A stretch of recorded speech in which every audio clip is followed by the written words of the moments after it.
Corona virus के अन्य variants की तुलना में डेल्टा वेरिएंट शरीर में बनने वाले एंटीबॉडीज को धोखा देने में बहुत ज्यादा सक्षम है और यही वजह है कि इस समय डेल्टा वेरिएंट पूरी दुनिया में तेजी से फैल रहा है। इस वेरिएंट को पहली बार अक्टूबर 2020 में भारत में दर्ज किया गया था। आपको बता दें कि डेल्टा वेरिएंट एंटीबॉडीज को धोखा देने में सक्षम है। सबसे पहले जानते हैं कि एंटीबॉडीज काम कैसे करती हैं। एंटीबॉडीज शरीर में पैदा होने वाला वो प्रोटीन है जो शरीर में किसी भी प्रकार की बीमारी के समय पैदा होता है। इन्हें हमारा इम्यून सिस्टम पैदा करता है और ये पता करता है कि शरीर में किस चीज की घुसपैठ हो रही है और उसी के हिसाब से वह अपनी प्रक्रिया देना शुरू करता है। ये कोरोना वायरस की बाहरी कटीली परत पर हमला करके उसे कमजोर बनाता है, फिर उसे खत्म कर देता है।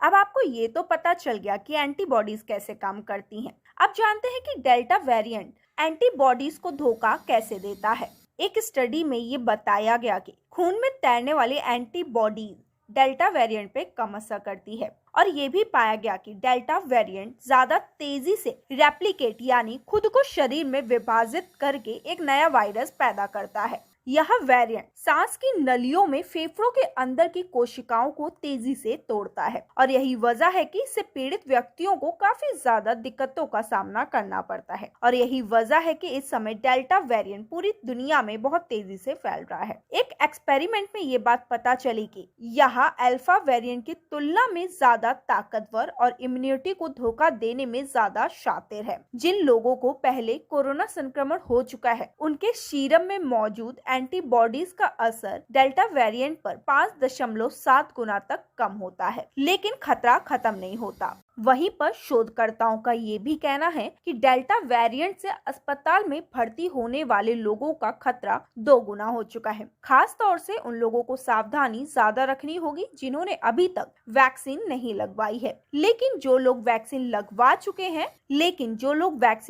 चुके हैं उन पर संक्रमण का असर कम होता है, पर होता जरूर है। वहीं पर वैक्सीन की वजह से डेल्टा वेरिएंट का नुकसान कम हो जाता है, लेकिन इसे खत्म नहीं किया जा सकता क्योंकि इस पर वैक्सीन के प्रभावों का असर कम हो रहा है। वहीं पर नई स्टडी में ये भी देखा गया है कि लोगों के फेफड़ों से ले गई कोशिकाओं को लैब में विकसित किया गया। डेल्टा वेरिएंट इन कोशिकाओं में ऐसे विकसित होता है जैसे में शरीर में कोई सूक्ष्म अंग हो, क्योंकि डेल्टा वेरिएंट के वायरस की बाहरी प्रोटीन परत ज्यादा कंटीली है। ये ज्यादा आसानी से टूटकर अलग अलग वायरस बनाते हैं। इसके बाद शरीर में तेजी से फैल रहा है, जैसे एक वायरस से 3 बने और 3 से 9 और क्रम आगे ऐसे ही बढ़ता चला जाता है।